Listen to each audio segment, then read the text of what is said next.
Hello and welcome to Forever Rugby on Forever Sport. For today's Currie Cup final preview, Cheetahs versus the Pumas. Only one can lift the coveted trophy. Will it be the Pumas once again, back-to-back champions, or will it be the 2019 champions, Cheetahs? Well, there's a lot of good omens about it because both 2007 and 2019, the Cheetahs won the Currie Cup, and then the Springboks went on to win the World Cup. So I think a lot of the country rooting for the Cheetahs just for a bit of good mojo as we head into the World Cup a little bit later this year. But a very interesting fixture does await for us. It will be in Bloemfontein. Kill us at 4 o'clock. We will be live for it, so come and join us tomorrow. Hope to see you guys all on the watch along. But before we look at the two teams, please do smash like on the video. Please do subscribe to the channel as well. And we'll start with the home side, which are the Cheetahs, of course, down in Bloemfontein. And there it is. Just one change in the starting 15 that hammered the Bulls a week ago. And it sees Ngobiswe Makoli come into the front row there. He will start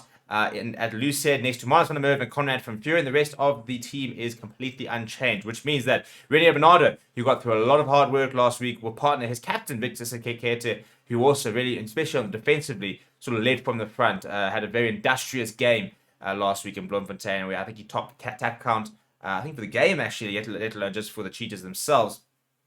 Gideon van der Merwe in the number 6 jersey next to Siba Goma, as well as Friedel Olivier. It was a pretty impressive performance from that sort of loose trio. Olivier did a lot of hard work. Gideon van der Merwe got a yellow card, but still managed to top quite a few of the different stats. So he's also somebody that gets around the park. Has a knack for scoring tries as well. Not just, number 6 who can jackal and puts in a lot of work on defense. The halfback pairing of Rian Clear and Ruan Pinot does remain. I thought that both of them were tremendous last weekend. I thought Ruan Pinot really just rolled back the years and completely dominated and dictated the play during the game. And I thought that Rian Clear, I'll give him his due as well, played really well. I think this is a nice combination that they've got going.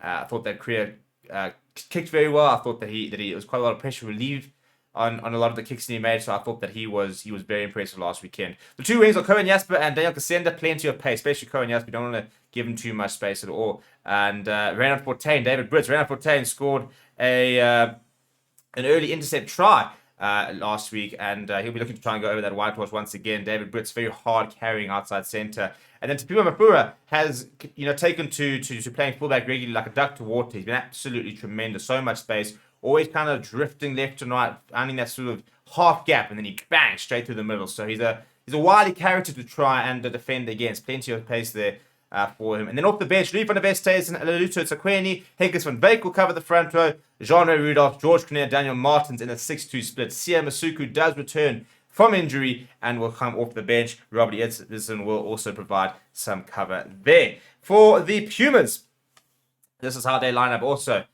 Pretty much I think it is actually an unchanged team.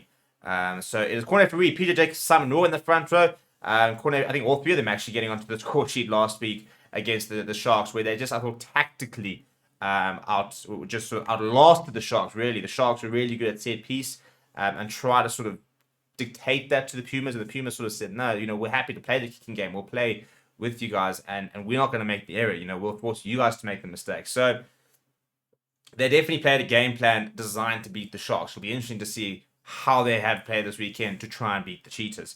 In the second row, Dion Slabbert and Shane Kirkwood. Shane Kirkwood will captain the side in the number 5 jersey. Andre Pochier, Francois Clemens, and Quanda Demaza were very impressive last week. Francois Clemens, they made about 20 plus tackles. Quanda Demaza carried. Very athletic character. Loves it ball in hand. Very good skill set as well. Very deceptively good skill set for a man of his size. Took a brilliant catch of a pass last week.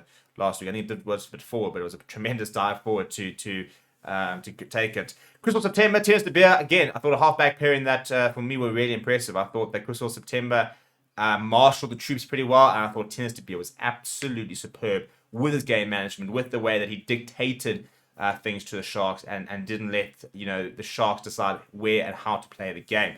The two wings, Etienne Talliard, Andrew Carter, very different type of wings. Etienne Talliard, quite a physical wing, loves having ball in hand, is a very good finisher, but also likes to bring a lot of physicality to his game. Andrew Carter, much more of a good defense as well from him, but really electric finisher as well. Loves to have ball in hand, very opportunistic wing as well. And the centers, Ali Ngajima, Diego Polis, they have been the standout centers throughout the tournament, really a combination. Diego Polis getting their contract at the Sharks as a result of what people have seen from him in the Currie Cup this season. Then Devin Williams, who's been absolutely terrific all season for the Pumas, will start at fullback.